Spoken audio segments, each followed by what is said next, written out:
Amerika hökuməti Birləşmiş Dövlətlər Təşkilatı Kişilik Hüquq Ali Komissariyatının Uyğurlar haqqındakı doklatıga inkas qaytardı.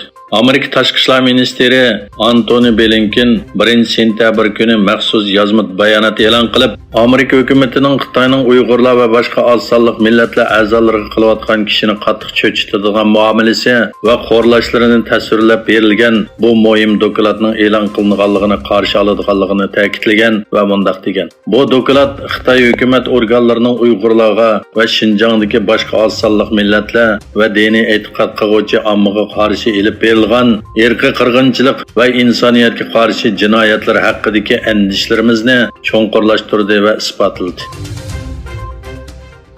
Ommaviy taratqularda tarqalayotgan silla Xitoyning Sharq Turkistonda atalmış virusga qarshi turish tadbirlari nomida qilinayotgan zulmning qaysi darajaga berib yetganligini ko'rsatib berdi. Bu haqda bayonot e'lon qilgan Dunyo Uyg'ur qurultayining sobiq raisi Robiya Qodir xonim Xitoyning asli maqsadining irqiy qirg'inchilikni davomlashtirish ekanligini, yig'ilish lagerlaridan aman qolgan kishilarni virus bahonasi bilan tutib kelayotganligini o'ttirg'a qo'ydi.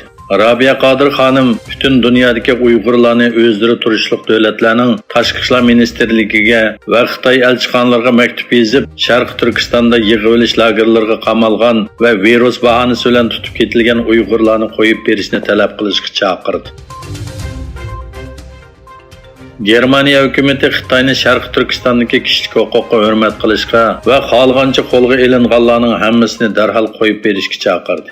Germaniya Tashqi ishlar ministrligi e'lon qilgan yozma bayonotida Birlashgan Davlatlar Tashkiloti Kishilik Huquq Oliy Komissarining Sharq Turkistonning vaziyati to'g'risidagi doklatidan rozi bo'lganligi bildirildi. Bayonotda mundaq deyildi: Biz Xitoy hukumatini Xinjiangdagi har bir kishining kishilik huquqiga to'liq hurmat qilishga chaqiramiz.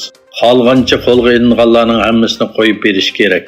Biz Xitoy hukumatining eng og'ir kishilik huquq dafsandichiligi to'g'risidagi ayblashlarni mustaqil tekshirishga yo'l qo'yishni yana bir qatim talab qilamiz.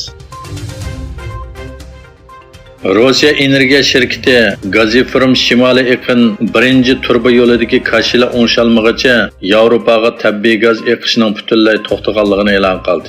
Yana bir tarafdan G7 moliya ministrlari Rossiya neftiga baho cheklamasi qo'yish planini tasdiqlaganligini e'lon qildi.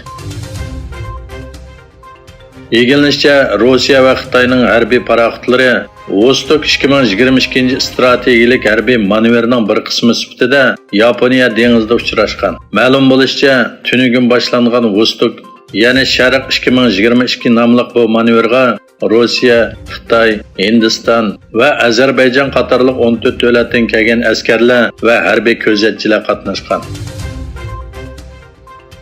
Bermada yuz bergan siyosiy o'zgarishda armiya hokimiyatini o'tkazib olgandan keyin qo'lga ilingan rahbarlar Aung San Suu Kyi saylamda aldamchilik jinoyati bilan sotlangan sotdimi gunohkor deb bekitildi. Suu Kyiga yana 3 yil qamoq jazosi berildi.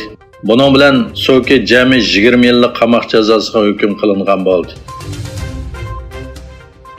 Türkiye İçki İşler Ministri Süleyman Soylu bilen Muhit, Şehir Qurilishi va Klimat O'zgarish Ministri Murat Qurum kelkunning ta'siriga uchragan Pokistonning Batin shahrida havodan tekshirish ilib bordi.